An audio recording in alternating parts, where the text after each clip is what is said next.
Nos Estados Unidos, Donald Trump reina soberano. Desde o início do segundo mandato dele, sobram sinais de que Trump conquistou poderes que extrapolam os de um presidente normal.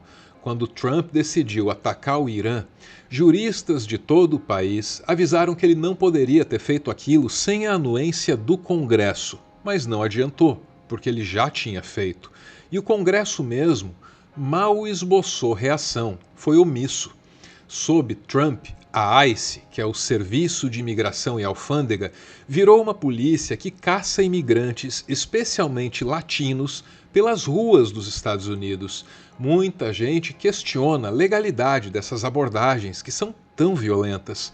Pode uma polícia decidir quem vai abordar usando como critério apenas a cor da pele? Se era ilegal, não é mais, porque a Suprema Corte decidiu que sim, só o critério racial basta.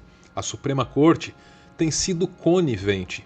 E esses são apenas dois entre os muitos exemplos possíveis de que nos Estados Unidos a resistência institucional contra Trump se tornou impossível.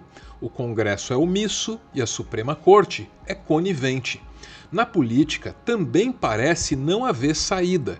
Internamente, os Estados Unidos estão descobrindo aquilo que o Sul global já sabe ou já deveria saber há tempos.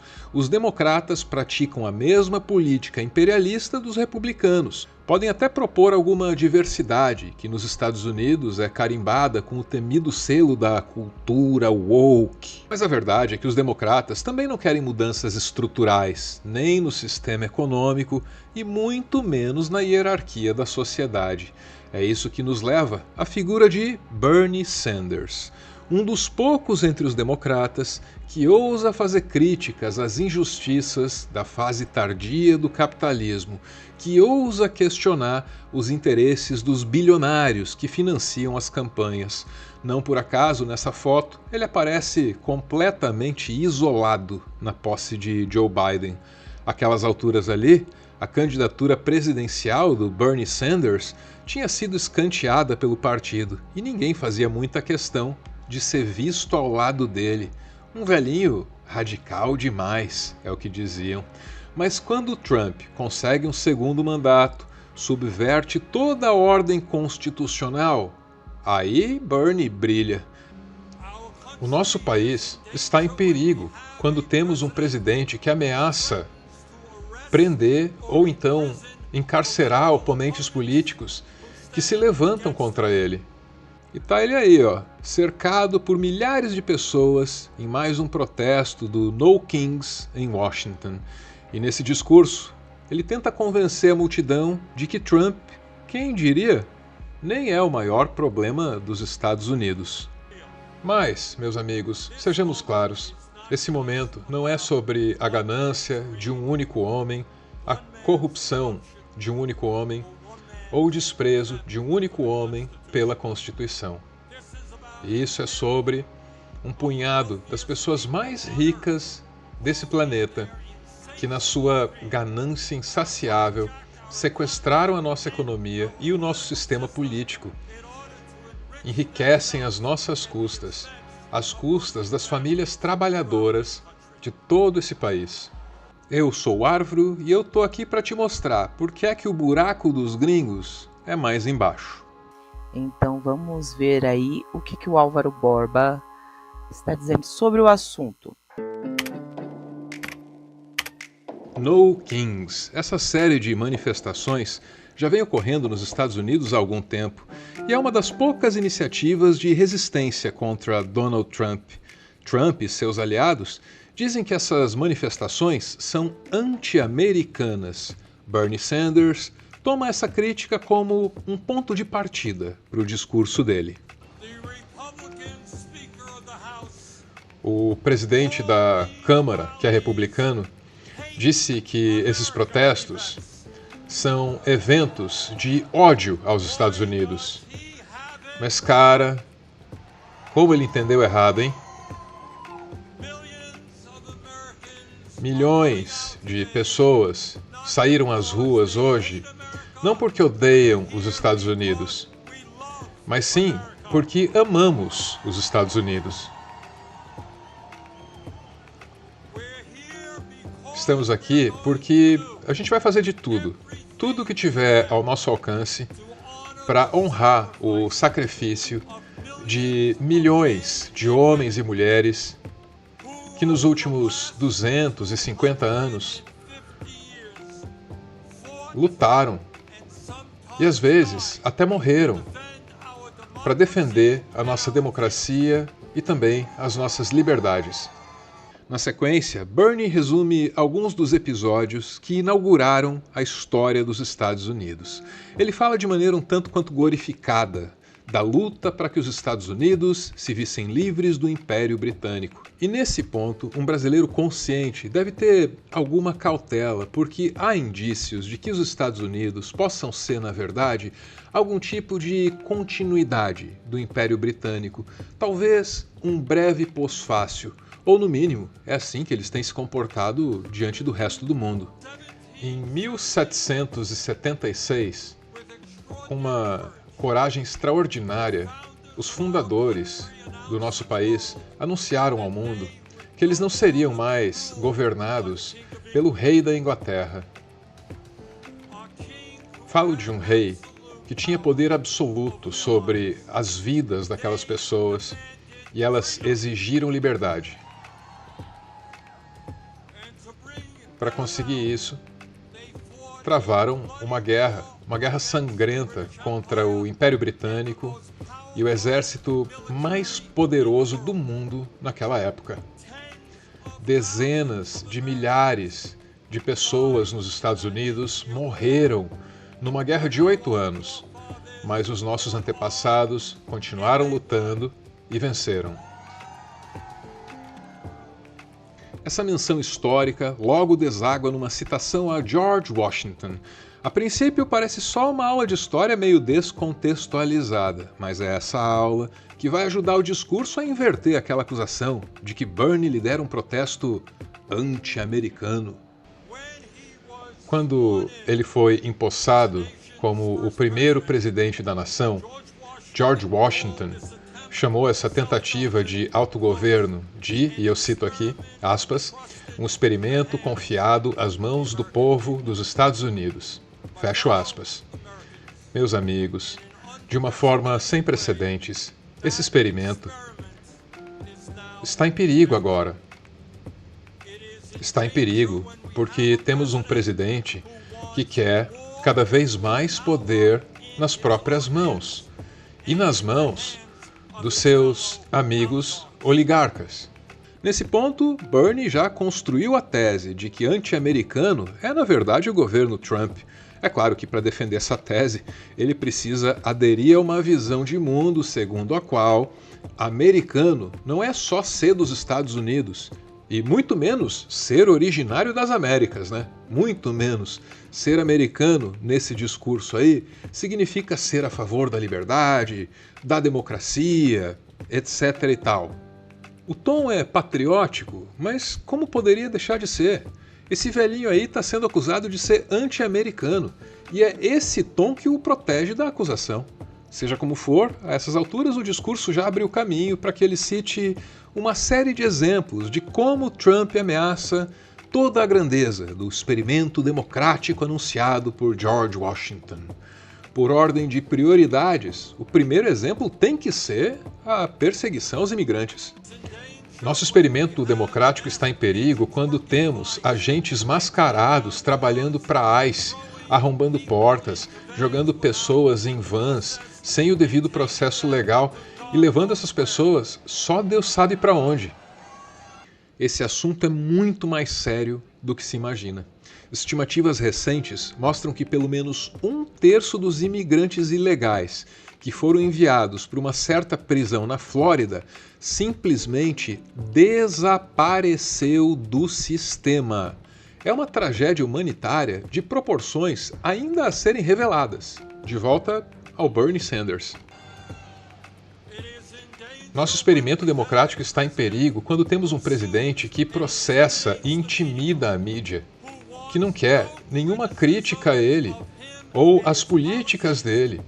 Uma pessoa que mina a primeira emenda da nossa Constituição, que é o alicerce da democracia dos Estados Unidos.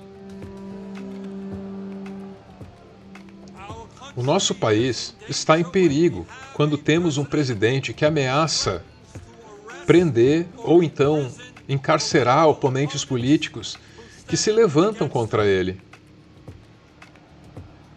incluindo o procurador-geral do estado de Nova York, um senador dos Estados Unidos em exercício e o governador da Califórnia.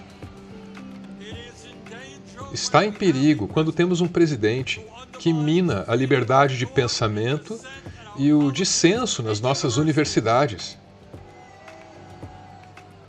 Um presidente que ataca escritórios de advocacia que se opõem a ele no tribunal.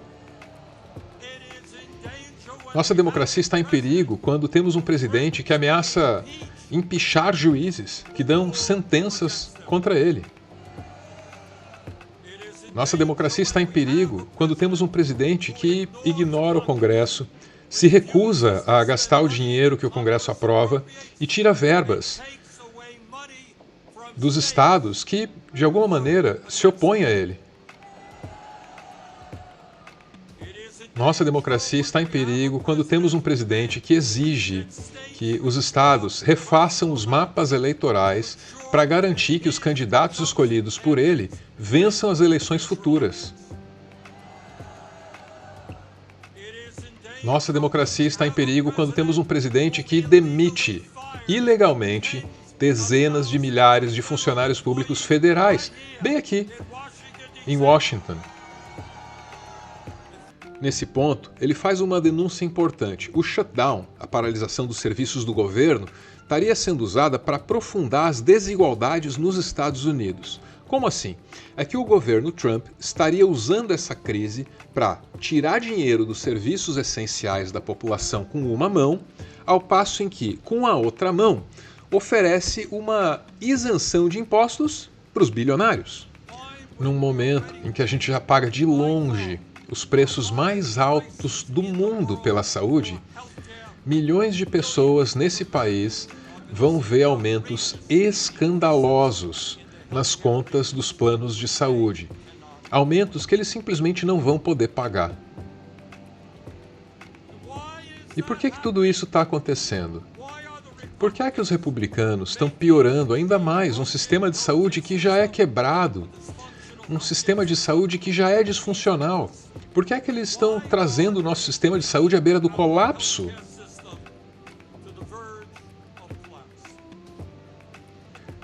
Ora, todos nós sabemos a resposta.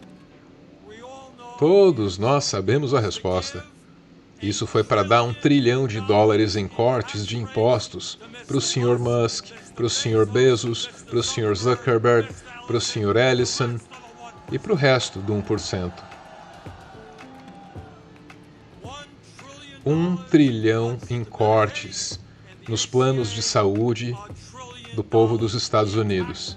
$1 trilhão de cortes em impostos para o 1% mais rico. Isso, meus amigos. Isso é o shutdown. E eu quero ser tão claro quanto possível.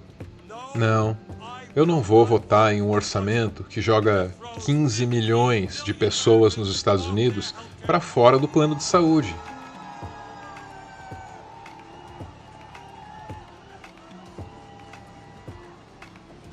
Não, eu não vou votar num orçamento que dobra a conta do plano de saúde de 20 milhões de pessoas nos Estados Unidos. Não, eu também não vou votar um orçamento que força casas de repouso, hospitais, centros de saúde comunitários, força esses lugares a demitirem funcionários, a fechar as portas pelo país inteiro. Tudo isso para dar cortes de impostos para a classe dos bilionários. Então, hoje, agora mesmo, eu digo aos meus colegas republicanos: voltem das suas férias de um mês. Comecem a negociar e não permitam que o sistema de saúde dos Estados Unidos seja completamente destruído. Acabem com esse shutdown. Note que nesse ponto, o discurso do Bernie já não é contra o Trump, é contra os bilionários que se beneficiam da gestão dele.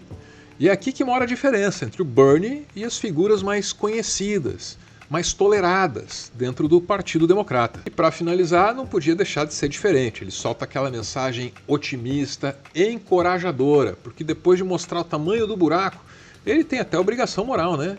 De dizer que aquele povo ali tem a força necessária para sair dele sozinho. Meus amigos, o establishment, incluindo a mídia corporativa e muitos dos meus colegas lá no Congresso, querem que vocês acreditem que vocês são impotentes, sem poder nenhum. Eles querem que vocês acreditem que vocês não podem mudar o status quo. Mas isso, meus amigos, é uma mentira. Ao longo da história do nosso país, quando o povo dos Estados Unidos se levantou e lutou por justiça, esse povo prevaleceu.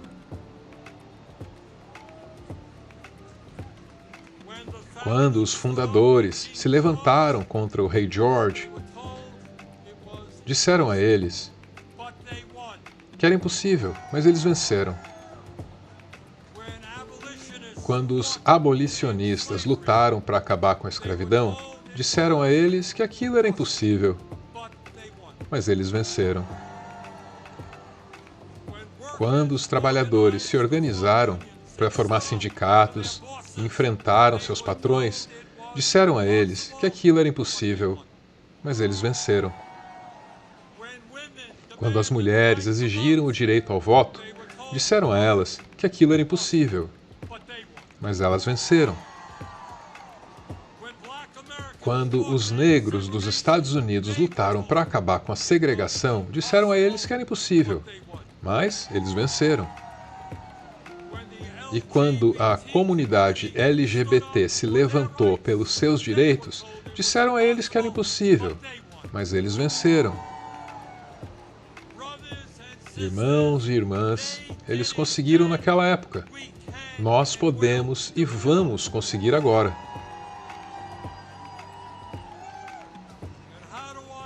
Como é que eu sei disso? Como é que eu sei que a gente vai vencer? Dá uma olhada nessa multidão enorme aqui. Aqui, agora, na capital do nosso país. É uma multidão grande, mas não é só aqui. Pelo que eu entendi, hoje, 18 de outubro de 2025, tem mais gente nas ruas, em mais comunidades por todo o nosso país, do que nós jamais vimos em toda a história dos Estados Unidos.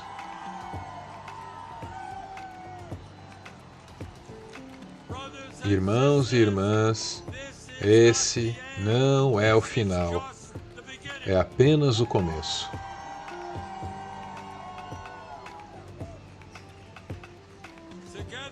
Juntos.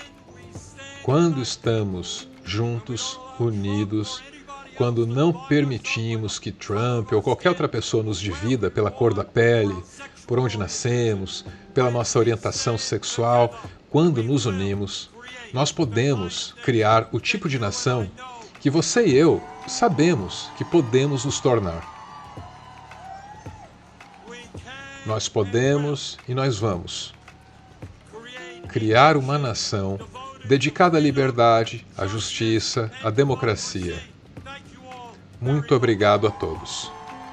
Nos protestos do dia 18, a capacidade de lutar contra o status quo se revelou no humor. Como o governo diz que esses manifestantes são perigosos, muitos deles escolheram sair às ruas vestidos com as fantasias mais ridículas e de aparência tão inofensiva quanto possível. É um jeito de mostrar quem ali luta pelo direito de viver e quem reivindica o direito de matar. Uma estratégia bizarra para tempos bizarros.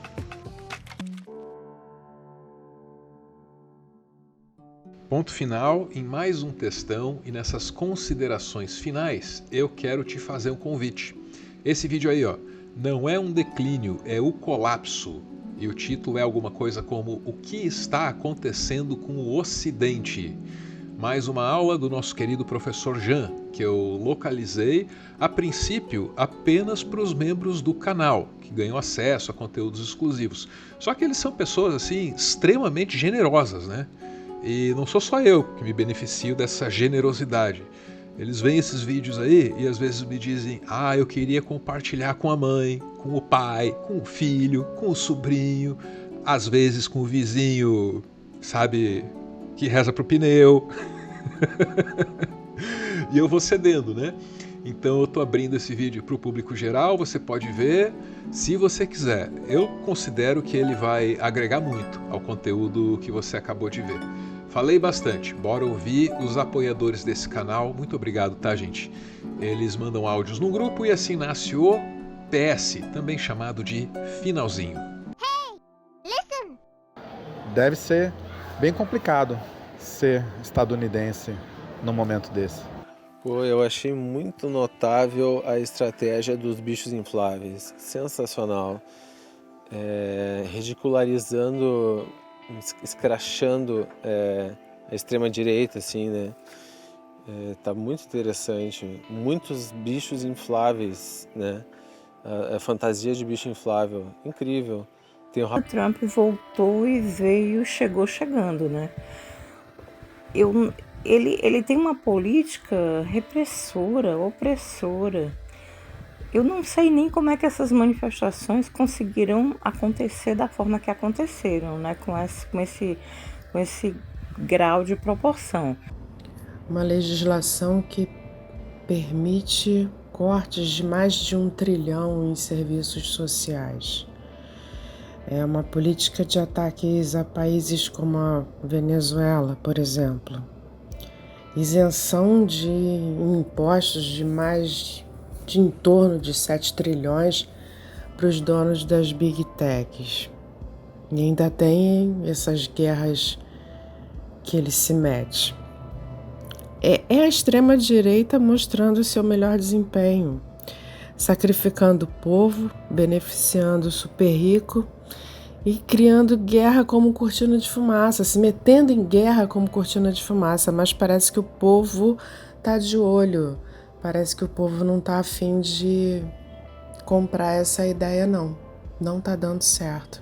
Essa imagem que às vezes a gente tem de que os Estados Unidos são uma pátria de caipiras é uma imagem distorcida. É um país extremamente complexo. Imagina o Brasil, continental como é, e a gente sabe que aqui tem pelo menos uns 5 países conversando, né? No mínimo 2. Então você imagina como é nos Estados Unidos. Para a outra metade não trumpista, fica parecendo, vendo as atitudes desse megalômano egocêntrico, fica parecendo que é uma vingança, sabe, pessoal, contra aqueles que não votaram nele. E deve ser algo que preocupa mesmo, porque as atitudes dele não só não estão contendo o avanço da China na corrida econômica, como, pelo contrário, essas atitudes estão acelerando a derrocada. Tem que ser uma coisa realmente extraordinária. O que já é, mas precisa muito mais pressão popular. Depois do finalzinho, o finalzinho, aqueles últimos segundos em que eu posso falar o que eu quiser. Posso inclusive abordar assuntos pessoais não correlatos ao vídeo em questão. Eu queria contar que na última madrugada alagou a garagem do prédio em que eu tenho morado aí nas últimas semanas. Soou o alarme, corri lá para tirar o carro. Quando voltei, rapaz, a rua tava com água ali, saí andando com água pela canela. Foi uma aventura e tanto, tá? Tô contando isso para dizer que coisas assim têm acontecido com uma certa frequência aí comigo e tem prejudicado a minha produtividade. Então acho que isso é um pedido de desculpas, né? Porque idealmente a gente teria vídeo todo dia aí. Nessa semana, acho que durante 2 dias a gente ficou sem. Dessa vez, apesar desse contratempo específico, eu ainda consegui produzir alguma coisa no domingo, né? Mas nem sempre tenho dado essa sorte, viu? Quem for de benzer, benze, quem for de rezar, reza, quem for de mandar energia, manda. A galera aí do Genkidama também pode se sentir acionada. Tô precisando, viu, gente? Mais do que nunca dessa torcida tão bonita aí que eu recebo de vocês. Obrigado mesmo.